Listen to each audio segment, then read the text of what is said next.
That education only gonna take you so far. I know a lot of people got degrees, man. They ain't even using it. It's your gift. But the only way for you to soar is you got to jump. You got to take that gift that's packed away on your back. You got to jump off that cliff and pull that cord. That gift opens up and provides the soar. Remember, everybody, to get the most out your life, you got to focus on your gift and not your passion. Too many people focus on their passion and they ignore their gift. Your gift is this. It is the thing that you do the absolute best with the least amount of effort. That's what God gave you. Go do that. We all ask why we should work this hard. Why take that many classes? Why go to school that many years? You know, why take the notes? Why read the book? Your better future is a dream for yourself and for your family. Where do you want to go? What do you want to do? What do you want to be? What do you want to see? You've got to dream dreams. There's a Bible phrase that says, without dreams and visions, people perish. Why work that hard? Why put yourself through the push-ups and the disciplines? Why? Good question, why? Don't lose your dreams. Do some dreaming. That's long-range goals. You've got to have those. So that's number one. Here's the second part of goals, short range. Short-range goals. That's your goals for tomorrow, this week, this month, this year, the immediate future. We call these confidence builders. Best answer to why, I think, is the second question. Why not? Because if you set up something short-range, go for it. Get it. Latch onto it. Work hard. Accomplish it. That starts building your strong feelings to go for your dream. Why not see what you can make of yourself? Why not see how far you can go, how much you can see, how much you can earn, how much you can share? Why not? Right. What a way to live safe and secure. Don't ask for security. Ask for adventure. Why not see how many books you can read, how many classes you can take, how many skills you can develop? Better to live 30 years full of adventure than 100 years safe in the corner. Why not see how valuable you can become to the marketplace, and to your friends, and to your family? You can have more than you've got because you can become more than you are. And of course, the other side of the coin reads, unless you change how you are, you'll always have what you got. Why not see what you can make of yourself? Why not see how far you can go, how much you can see? Income does not far exceed personal development. How much you can earn, how much you can share. Why not? You can actually increase your productivity by 50% by simply starting and completing your most important task first thing every day. So if you can do those three things, start with a list, organize the list by priority, and then start on and complete your most important task, you can double and triple your productivity. Most people never pick up the phone and call. Most people never ask. And that's what separates sometimes the people that do things from the people that just dream about them. If you're afraid of failing, you won't get very far. That you can learn anything you need to learn to achieve any goal you can set for yourself. All success skills are learnable. All business skills are learnable. All money-making skills are learnable.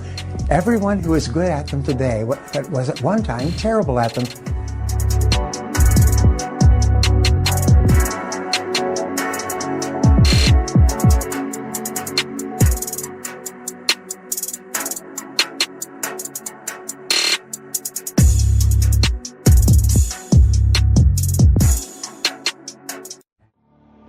Self-esteem is the disposition to experience oneself as competent to cope with the basic challenges of life and as worthy of happiness. Our self-esteem creates a set of implicit expectations of what is possible and appropriate to us. These expectations tend to generate the actions that turn them into realities, and the realities confirm and strengthen the original beliefs. Okay, so let's just say you have low self-esteem, you don't really feel like you can cope with the challenges of life, you don't really feel like you're appropriate to life, it's like, this is not really for me, I can't really achieve all of this, and it's just this cycle that goes on and on and on, and that keeps you just stuck. And this is why it's so important to work on it and raise your self-esteem. Okay, and you can do so by focusing on actions or practices. Okay, basically something you do over and over again, a way of being, and this here will affect your self-esteem. So the first one is the practice of living consciously. Okay, basically having a mind that is active versus passive, that seeks awareness versus simply not bothering, that is responsible toward reality versus that escapes or evades reality. The second is the practice of self-acceptance, basically to be for yourself and to refuse to be in an adversarial relationship to yourself. The third is the practice of self-responsibility, to feel competent to live and worthy of happiness. I need to experience a sense of control over my existence. Okay, and this means to take 100% responsibility for your life and your well-being. Okay, the fourth practice is the practice of self-assertiveness. That self-assertiveness means honoring your wants, your needs, your values, and seeking the appropriate forms of their expression in reality. Okay, and this is a practice. Okay, it's the willingness to stand up for yourself, to be who you are openly, to treat yourself with respect in all human encounter. The fifth practice is the practice of living purposefully. Okay, and this means basically using your powers for the attainment of goals you have selected. Okay, to live without a purpose is to live at the mercy of chance. Okay, it's like whatever happens will happen. You know, you're just a drifter. No, okay, you should be proactive, not reactive. If you don't do something, nothing will happen. What it means is staying true to yourself. Okay, integrity asks that our effort to find the best choice be authentic, that we stay conscious, stay connected to our knowledge, call on our best rational clarity, take responsibility for our choice and its consequences, do not seek to escape into the mental fog. What are we all seeking? Okay, and this is something to really take some time to reflect on. What are we all seeking? What are we all looking for in life? What is the goal here? Okay, like what is the motivation behind everything that you do? And if you really follow it, okay, to the root, okay, it's not like, well, I'm doing stuff for money. Okay, well, why do you need the money? Okay, like follow the trail of whys. It always comes down to happiness. Okay, and happiness here with a capital H, basically a continuous state of happiness with no sorrow, no suffering, no anxiety, no worry, just that feeling of peace and just being at ease. That's what we're all after. This is what drives us. This is what we're seeking. Okay, everything you're doing right now, you're doing it to hit this state, to experience this state of just being continuously happy. Okay, and it's not the happiness you're used to experiencing either, which is that dirty high where you're kind of afraid of losing it. It's just that continuous state there. But this is our default natural state, what you say. This is our very nature. Okay, like being happy, the reason we're all seeking is that's actually what we are. Okay, we are this continuous state of just happiness with no sorrow, no suffering. Now, the mistake we make is we are this, but we tell ourselves that we're not. Okay, like that's our default. We're like, no. I'm not happy, okay, capital H, and I'm going to go out and find ways to be happy. Okay, which is basically the wrong assumption, and this is why it never really works. Okay, if you look around, yeah, people are achieving a lot. They're making a lot of money. They're getting a lot of, say, material things. Right now, you probably have a whole list. You know, if I got this, I would be happy. You can probably think of someone else who has those things who's not happy. It's like no one is finding it, and it's impossible to find it. Okay, if you really think of it this way, that's our nature, just being happy. We tell ourselves we're not happy. We seek that happiness externally, but because it's based on that wrong assumption, it just never works. Being happy is not something you grow into, it's something that you already are. Okay, and you realize that, like you get there by realizing that you're already there. That's it. It's something you just kind of sink into. The more you can just let go of all these, again, external things, these limitations, these, you know, like you identifying yourself with anything else but that. You let go of all that, you let go of the thoughts, you let go of the emotions, and you reconnect and sink into that happiness with a capital H. Okay, what I want you to do right now is I want you to imagine you're standing on a cliff. You're standing literally on the edge. All you have to do is take one little step until you're moving yourself into the unknown. And the problem is that unknown is beyond our control, beyond our comfort zone, if you will, and we fear that. We try to avoid that. We want to stay here with our two little feet on the ground where it's known, right? I'm standing here and I know nothing's gonna happen, but the moment I move my feet just one step ahead, I'm in the unknown. I'm flying uncontrollably. I don't know what's gonna happen. Fear will always fucking be here. And to be honest, we always have a fucking base level fear. As human beings, we are born in fear. If you're sitting here, it's like, I'm not afraid. You're shitting yourself, okay? You're fucking lying. Everybody here is afraid. And quite frankly, the more successful you get, the more and the higher levels of fear you will experience. The first thing we're trying to do when we're in a moment of one step into the unknown is we're thinking. We're trying to think through the whole problem. We're trying to think the problem away. It was like, let me just think. Let me just think. And even when you stand on a cliff, before you jump, you're like, let me just think this through. Let me just think this through. But there's one thing you got to be aware of. Thinking is not going to get you down. Fear will never fucking go away. It will always be a part of everything. The basic gist, however, is it's about how you deal with that fear. It's not how you eliminate the fear. It's how you fucking deal with that fear. Right? Moments like these are not moments of thinking, they're moments of doing. Your brain's not fucking gonna help you. No, it helps you in a lot of situations in your life, but not when it is about doing that one step.